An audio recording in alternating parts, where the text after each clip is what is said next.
crowd started to gather.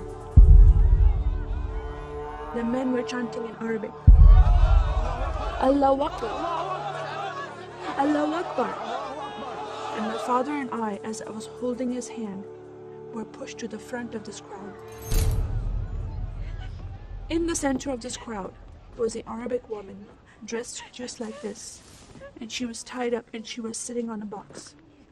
Next to her was an Arabic man, and he did a traditional Islamic prayer on the floor.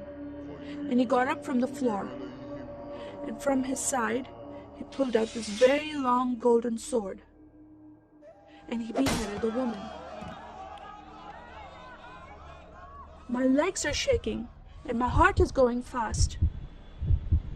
And my father said, "If you don't listen to the teachings we're instilling in your life, this will happen to you one day."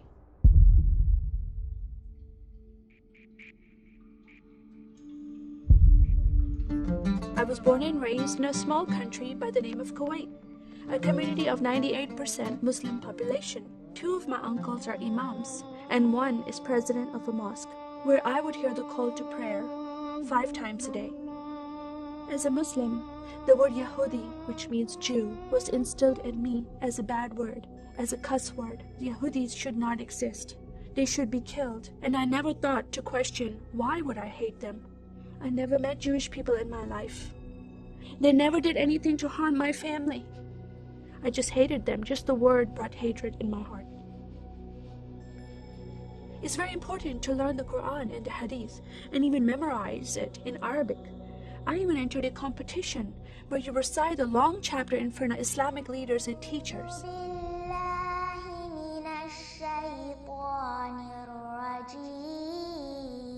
And I came 2nd place. I thought I did a good job. But my father said, "No, that's not good enough." Most of my life for me, it was alone, by myself, broken person, in need of love from my family, but I never received it from them. I tried to experience this love from Creator God, from Allah. In my prayer times, I lifted up my hands and I cried out to Allah for help. Please have my father stop beating my mother. Please have my father stop beating me. But no help came. God is not a personable God to Muslims. God doesn't say, "I love you." Saddam Hussein horses came in the middle of the night and invaded the small country of Kuwait. And then they came to my city, and they destroyed property, and they looted people's home, and they stole possessions, and they killed the men, and they raped the women. Then we were granted asylum status to stay in the US. My grandmother suddenly got very sick. She had a heart attack, and she went to the hospital. And 2 days later, she passed away. I was devastated because I lost my best friend. And this lady approached me and asked me if I was okay. And I said, "No, Paula, my grandmother died." And I just started to cry again. At that moment, I was hurting so much, only crying helped. And Paula came to me and put her arms around me, and she gave me a hug. And then she asked me a question, "Would you like to go to church with me?" When I walked into this church, I experienced love from these people and acceptance from these people like I've never before. Fellowshipping together. They were men and women together. They didn't have to be separate. No one was judging each other. And they knew I was Muslim. They were so friendly to me themselves, accepting of me and loving of me. And that was really surprising to me. And for the first time in my life, I heard a message from the Bible. He started reading the message about Yeshua. When he walked into the synagogue, he was given a scroll from Prophet Isaiah, and he opened the scroll and he started reading that scripture.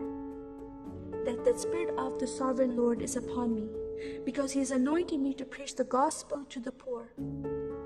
He has sent me to heal the broken heart and to proclaim liberty to the captive and freedom of sight to those who are bound, to proclaim the year of the Lord's favor. First time I heard these words of freedom and healing and liberty. I'm desperate to be freed from bondage.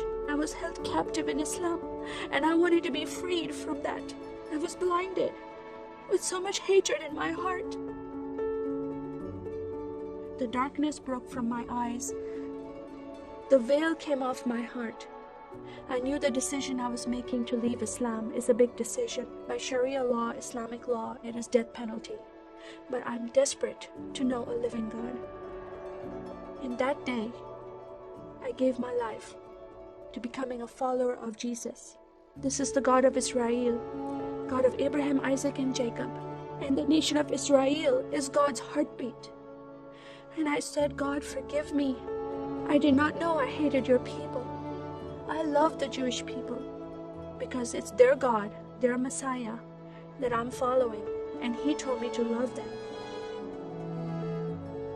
I never knew what happened to the 6 million Jews that died. I never heard that in Kuwait in history. Now that I met Holocaust survivors, I know their story, and I shared my story with them. Your God, your Messiah, changed my heart, giving his life for me, so I can have life everlasting. He rescued me. He saved me. He came and brought joy in my life again. And I'm a blessed woman.